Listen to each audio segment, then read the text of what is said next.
कृष्ण प्रभु जी जन माता जी, आप सबके श्री चरणों में मेरा दंडवत प्रणाम। तो कल की कथा में हमने सुना, क्या सुना? No recollection. अब कलयुगी के जीवों से और क्या ही एक्सपेक्टेशंस रख सकते हैं। नहीं, मैं भी कलयुगी जीव ही हूँ, तो ठीक है, थोड़ा सा रिकैपिचुलेशन तो चलता है, नहीं? ओके, तो कल की कथा में जब हमारे नन्हे से बाल गोपाल दो यमलार्जुन वृक्ष, कौन थे जो वास्तव में नलकुवर तथा मणिग्रीव का उद्धार कर चुके थे, तब सारे ग्वाले एकत्र होके आपस में चर्चा कर रहे थे, ये ऐसे कैसे गिर गए। फिर कुछ ग्वाल वालों ने बोला कि हमने प्रत्यक्ष देखा है कि हमारे नन्हे से बाल गोपाल ने खुद गिराया है ये। हाँ, इसमें से काफी ग्वालों ने तो विश्वास किया ही नहीं, इतना नन्हा सा बालक वो कैसे गिरा सकता है दो वृक्षों को। लेकिन जिन कुछ ग्वालों ने विश्वास किया, उन्होंने कहा कि आपका पुत्र बहुत विशेष है नंद महाराज, ऐसा बोला। उसके बाद इसके बाद का लीला क्या हुआ, एक फल वाली आई, तो फल वाली बोल रही थी, फल ले लो फल। फिर हमारे नन्हे से बाल गोपाल अपनी छोटी सी मुट्ठी में थोड़ा सा धान लेके आए, धान यानी कि ग्रेन्स। तो थोड़ा सा अब लाते लाते वो भी काफी गिर गए। एक तो छोटी सी हथेली, ऊपर से उसमें छोटे अमाउंट का ग्रेन्स, वो भी गिरते जा रहे थे। तो जब उन्होंने फल वाली को पकड़ाए धान, वो बहुत ज्यादा कम थे, लेकिन फल वाली हमारे नन्हे से बाल गोपाल को देख के इतनी मोहित हो गई कि उन्होंने काफी सारे फल हमारे बाल गोपाल को पकड़ा दिए। जैसे ही उन्होंने ऐसा किया, वैसे ही उनके फल की पूरी टोकरी हीरे जवाहरात से पूरी भर गई। वो एकदम मतलब प्रसन्न चित्त हो गई और एकदम विश्वास नहीं कर पाई। इसके बाद क्या हो रहा है कि अभी हमारे नन्हे से बाल गोपाल, नन्हे से कान्हा अपने दाऊ दादा, अपने दोस्तों के साथ खेलने गए हुए हैं। अब वो खेल में इतने व्यस्त है कि समय क्या ध्यान ही नहीं है उन्हें। तो अब माता यशोदा उन्हें बुलाने गई है। वो क्या बोलती है, चलिए अब सुनते हैं। हरे कृष्ण प्रभु जी जन माता जी, सुनिएगा सब ध्यान से। हरी हरी। वे जोर से चिल्लाई, प्यारे बेटे घर चलो, तुम्हारे कलेवे का समय हो चुका है। हे कृष्ण, हे मेरे कमल नयन, चलो और मेरा दूध पियो। अब तुम बहुत खेल चुके, अब तुम भूखे होगे। मेरे नन्हे मुन्ने, इतनी देर से खेलते खेलते तुम थक गए होगे। उन्होंने बलराम को भी इसी तरह पुकारा।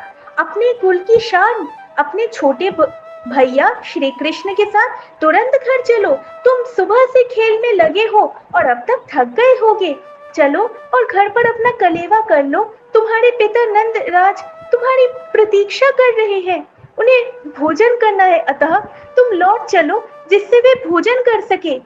ज्यों ही श्री कृष्ण तथा बलराम ने यह सुना कि नंद महाराज उनकी प्रतीक्षा कर रहे हैं और उनके न रहने से भोजन नहीं कर पाए, वैसे ही वे लौट पड़े। उनके अन्य साथी उल्हाना देने लगे, श्री कृष्ण हमारा साथ उस समय छोड़ रहा है जब हमारा खेल अपनी चरम सीमा पर है, अगली बार हम उसे जाने नहीं देंगे। हाँ, श्री कृष्ण के साथियों ने पुनः धमकी दी कि वे उसे फिर से अपने साथ नहीं खेलने देंगे। श्री कृष्ण डर गए और घर न जाकर वे बच्चों के साथ फिर से खेलने लगे। उस समय माता यशोदा ने उन बच्चों को डांटा और श्री कृष्ण से कहा, कृष्णा, क्या तुम अपने को राह चलता बालक समझे हो? क्या तुम्हारा घर नहीं है? चलो अपने घर चलो। मैं देख रही हूँ कि सुबह से खेलते रहने से तुम्हारा शरीर गंदा हो गया है। चलो घर चलकर स्नान करो। साथ ही आज तुम्हारा जन्मदिन है, अतः तुम्हें घर चलकर ब्राह्मणों को गायों का दान करना है।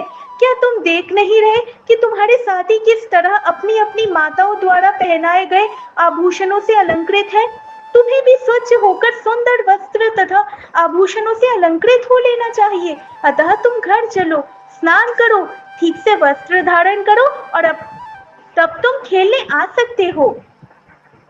इस प्रकार से माता यशोदा उन श्री कृष्ण तथा बलराम को वापस ले आई, जो ब्रह्मा तथा शिव जैसे देवताओं द्वारा पूजनीय है। वे उन्हें पुत्रों के रूप में मान रही थीं। जब श्री कृष्ण तथा बलराम घर आ गए तो माता यशोदा ने उन्हें ढंग से नहलाकर आभूषणों से सज्जित किया। फिर उन्होंने ब्राह्मणों को बुलाया और श्री कृष्ण के जन्मदिन के अवसर पर उनके हाथों से अनेक गायें दान कराईं। इस प्रकार उन्होंने घर पर श्री कृष्ण का जन्मदिन मनाया। इस घटना के पश्चात सारे वयोवृद्ध ग्वाले एकत्र हुए और नंद महाराज ने उनकी अध्यक्षता की। सबों ने मिलकर परामर्श दिया कि असुरों के कारण महावन में होने वाले उत्पातों को किस प्रकार रोका जाए। इस सभा में नंद महाराज के भाई उपनंद उपस्थित थे। वे विद्वान तथा अनुभवी माने जाते थे और श्री कृष्ण तथा बलराम के हितैषी भी थे। वे अग्रणी भी थे, अतः सभा को संबोधित करते हुए बोले, मित्रों, अब हमें यहाँ से दूसरे स्थान पर चले जाना चाहिए, क्योंकि नित्य ही बड़े बड़े असुर आकर शांति भंग कर रहे हैं और वे नन्हे बच्चों को मारने के लिए विशेष प्रयत्न करते रहते हैं। जरा पूतना और श्री कृष्ण के विषय में सोचिए। यह केवल भगवान श्री हरि की कृपा थी कि श्री कृष्ण इतनी बड़ी असुरनी के हाथ से बच गए। इसके पश्चात बवंडर असुर आया जो उन्हें आकाश में ले गया और भगवान श्री हरि की कृपा से उसकी रक्षा हो पाई और वह असुर शिलाखंड पर गिरकर मर गया। हाल ही में यह बालक दो वृक्षों के मध्य खेल रहा था कि अकस्मात दोनों वृक्ष धमाके से गिर पड़े। फिर भी इस बालक को चोट नहीं आई, अतः भगवान श्री हरि ने पुनः उसकी रक्षा की। जरा सोचिए कि यह बच्चा या इसके साथ खेलता हुआ अन्य बच्चा गिरते हुए वृक्षों से दब गया होता तो। इन सारी घटनाओं पर विचार करते हुए हम यह निष्कर्ष निकालते हैं कि यह स्थान अब सुरक्षित नहीं रह गया। हमें इसे छोड़ देना चाहिए। हम भगवान श्री हरि की कृपा से अभी तक सारे विघ्नों से बचते आए हैं। अब हमें सतर्क रहना होगा और इन स्थान को छोड़कर ऐसे अन्य स्थान में रहना होगा जहां शांति हो। मैं सोचता हूँ कि हमें वृंदावन नामक जंगल में चलना चाहिए, जहां ताजे उगे हुए पौधे तथा झाड़ियां हैं। यह हमारी गायों के लिए अत्युत्तम चारागाह होगा। हम, हमारे परिवार, गोपियां तथा उनके बच्चे सभी वहां अत्यंत शांतिपूर्वक रह सकेंगे। वृंदावन के निकट ही गोवर्धन पर्वत है जो अत्यंत रमणीक है। वहां पर गायों के लिए नया चारा तथा घास है, अतः वहां रहने में कोई कठिनाई नहीं होगी। अतः मेरा सुझाव है कि हम उस रम्य स्थान के लिए तुरंत प्रस्थान कर दें और अब अधिक समय नष्ट ना करें। हम तुरंत अपने छकड़े तैयार करें और यदि चाहे तो गायों को आगे आगे करके ले चले। उपनंद के भाषण को सुनकर सारे गोपगण तुरंत राजी हो गए और बोले, अब तुरंत चल दिया जाए। फिर सबों ने अपनी गृहस्थी का सामान तथा बर्तन भांडे गाड़ियों पर लाद लिए और वृंदावन जाने के लिए तैयार हो गए। गांव के सारे वृद्ध पुरुष, बच्चे तथा स्त्रियां गाड़ियों पर बैठा दी गई और ग्वाले स्वयं हाथों में धनुष बाण लेकर गाड़ियों के पीछे ही हो लिए। सारी गाय तथा उनके बछड़े और सांड आगे कर लिए गए और पुरुषों ने धनुष बाण से सज्जित हो इन झुंडों और बैलगाड़ियों को चारों ओर से घेर लिया। वे अपने सींग तथा तुरही बजाने लगे। इस प्रकार घोर शब्द के साथ वे वृंदावन के लिए चल पड़े। और ब्रज की बालाओं का भला कौन वर्णन कर सकता है। वे सब गाड़ियों पर बैठी थीं। वे महंगी से महंगी साड़ियां पहनी थीं और आभूषणों से सज्जित थीं। वे सदा की भांति श्री कृष्ण की लीलाओं का जाप करने लगी। माता यशोदा तथा रोहिणी पृथक पृथक बैलगाड़ियों पर सवार थी और श्री कृष्ण तथा बलराम उनकी गोद में थे। माता यशोदा तथा रोहिणी छकड़ों पर सवार थी। वे श्री कृष्ण तथा बलराम से बातें करती जा रही थी और इन बातों का आनंद लेती हुई परम सुंदर लग रही थी। इस प्रकार वृंदावन पहुंचकर उन्होंने वृंदावन की चारों ओर, जहां सभी लोग परम शांति तथा प्रसन्नता पूर्वक शाश्वत वास करते हैं, सारी बैलगाड़ियां अर्ध वृत्ताकार में एक स्थान पर खड़ी कर दी और वहीं पर अस्थायी निवास बना लिया। यमुना के तट पर गोवर्धन पर्वत तथा वृंदावन की सुंदर छटा देखकर वे लोग अत्यंत प्रसन्न हुए। बड़े होने पर वे अपने माता पिता तथा अन्य लोगों से तोतली भाषा में बातें करने लगे और इस प्रकार सभी वृंदावन वासियों को आनंद देने लगे। इसी समय श्री कृष्ण तथा बलराम के बड़े हो जाने के कारण उन पर बछड़ों का भार सौंपा गया। ग्वाल बालों को बचपन में ही गायों की देखभाल करना सिखाया जाता है। अच्छा, यहाँ से जुड़ी एक कथा आती है। एक्चुअली क्या हुआ था, हमारे नन्हे से बाल गोपाल जब वृंदावन पहुंचे थे, उन्होंने तभी गायों को चराने की जिद पकड़ ली थी। माता यशोदा ने तो तुरंत मना ही कर दी थी, लेकिन नंद महाराज सोचने लगे, मैं किसकी साइड लूं? यहाँ पे मेरी जो पत्नी है वो भगवान है, वो भी सही बोल रही है, और मेरा नन्हा सा बेटा वो भी सही है अपनी पर्सपेक्टिव में, तो किसका साथ लिया जाए?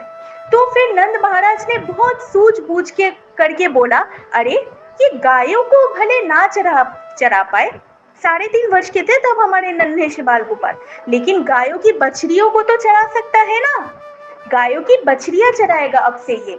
माता यशोदा ने भी बहुत हेजिटेशन के बाद हाँ बोल दी। फिर हमारे बाल गोपाल ने एक बहुत विचित्र सी रिक्वेस्ट की, वो ये कि माता हम तो वन में जाते हैं और आप हमें जूते प्रदान कर रही है, तो मैं ये जूते तभी पहनूंगा जब हमारी 9 लाख गायों के लिए ये जूते होंगे। माता यशोदा ने बोला, अरे लाला तेरे पाँव इतने कोमल है, अगर तू चराने जाएगा गायों को उस टाइम कितने कंकड़ होते हैं, वो तेरे पैरों पर छुएंगे, लेकिन गायों को भगवान ने पैर, उनकी जो खुर है वो ऐसी ही भगवान ने बनाई है कि उनको कोई दर्द नहीं होता। तो और इतनी सारे गायों के जब जूतों का बंदोबस्त करना हमारे लिए संभव नहीं। लेकिन श्री कृष्ण एकदम हट पे बैठ गए कि नहीं, अगर वो नहीं पहनेंगे तो मैं भी नंगे पांव गायों को चराने जाऊंगा, गौ माताओं को चराने जाऊंगा। ये बात एक गौ माता ने सुन ली। उन गौ माता को मतलब श्री कृष्ण की बात सुन के उनके आंखों में अश्रु आ गए कि हमसे इतना प्रेम करते हैं हमारे स्वामी। उन्होंने जाके सारे गायों को ये बात बता दी। फिर क्या हुआ, पूरे ब्रज में, वृंदावन जहां तक फैला हुआ था, वृंदावन की जंगले, सारी 9 लाख गाय रात को अपने आप वो अपने अस्तबल से निकल के पूरे वृंदावन में उन्होंने अपने खुर से क्या किया, कंकड़ पत्थर होते हैं ना, अपने खुर से मारना स्टार्ट कर दिया। अब उन्हें तो थोड़ा भी दर्द नहीं होता, क्योंकि भगवान ने उन्हें खुर ही ऐसे दिए हैं कि अगर उनके पैरों के नीचे कुछ खुरदुरा सा भी आ जाए तो उन्हें कुछ फील नहीं होता दर्द। भगवान ने कितना अच्छा बंदोबस्त किया है ना अपने हमारी गौ माताओं के लिए। तो 9 लाख गायों ने पूरी रात भर पूरे वृंदावन की माटी को एकदम स्मूथ बना दिया, जिसमें एक भी छोटे से भी पत्थर का निशान नहीं था। थी तो पूरे जगह माटी ही माटी। ऐसा पूरी रात तक 9 लाख गायों ने किया और वे सुबह अपने अस्तबल वापस आ गई, जिससे किसी को कुछ पता ही ना चले कि पूरी रात गाय थी ही नहीं। उसके बाद श्री कृष्ण गायों को चराने ले जाए उन्होंने स्टार्ट किया, गाय के बछड़ियों को। एक्चुअली कितनी सुंदर कथा थी ना। भागवतम के 10वें स्कंद में ये कथा बहुत विश्लेषण में दी गई है। मुझे पता था तो मुझे लगा ये यहाँ पे बोलना चाहिए। उन्हें सबसे पहले बछड़ों की रखवाली का उत्तरदायित्व सौंपा जाता है। अतः श्री कृष्ण तथा बलराम अन्य ग्वाल बालों के साथ चारागाह गए, जहां बछड़ों का भार संभालकर वे अपने संगियों के साथ खेलने लगे। कभी कभी ये दोनों भाई बछड़े चराते समय बांसुरी बजाते थे, मधुर सी बांसुरी में धुन बजाते। कभी ये दोनों आमलक तथा बेल के फलों से वैसे ही खेलते जैसे छोटे छोटे बालक गेंद खेलते हैं। कभी कभी वे नाचते तो उनके नुपुरों की रुनझुन ध्वनि सुनाई पड़ती। कभी कभी वे कंबल ओढ़कर स्वयं बैल तथा गैया बन जाते। इस तरह श्री कृष्ण तथा बलराम खेलते रहते। दोनों भाई सांडों तथा गायों की बोली का अनुकरण करते, ऐसे करके, और खेल खेल में सांड भिरंत करते। कभी कभी वे विविध पशुओं और पक्षियों की आवाजों की नकल करते। इस प्रकार वे सामान्य संसारी बालकों की भांति अपनी बाल लीलाओं का आनंद लूटते। एक बार जब श्री कृष्ण तथा बलराम यमुना के तट पर खेल रहे थे तो वत्सासुर नामक एक असुर बछड़े का रूप धारण करके दोनों भाइयों को मारने के उद्देश्य से आया। बछड़े का रूप धारण करने से यह असुर अन्य बछड़ों में मिल गया, किंतु श्री कृष्ण ने उसे देख लिया था। अब देखिए, हमारे श्री कृष्ण चाहे बाल रूप में हो या किसी भी रूप में हो, है तो पूर्ण पुरुषोत्तम भगवान ही। अब असुर हो या कोई मनुष्य, हम सब तो है जीवात्मा, यानी कि उनके अंश, तो उनको कैसे ना पता लगे कि ये बछड़े के रूप में जो आया है वो बछड़ा नहीं बल्कि एक वत्सासुर नाम का असुर है। तो बस उन्होंने अपनी लीला स्टार्ट कर दी। अब सुनते हैं क्या किया उन्होंने। अतः उन्होंने तुरंत ही बलराम को इस असुर को के घुस आने की जानकारी दी। अतः दोनों भाइयों ने उसका चुपके से पीछा किया। श्री कृष्ण ने वत्सासुर की पिछली टांगे तथा पूंछ पकड़ ली और बलपूर्वक घुमाकर एक वृक्ष पर फेंक दिया। इससे असुर के प्राण निकल गए और वह पेड़ की चोटी से भूमि पर आ गिरा।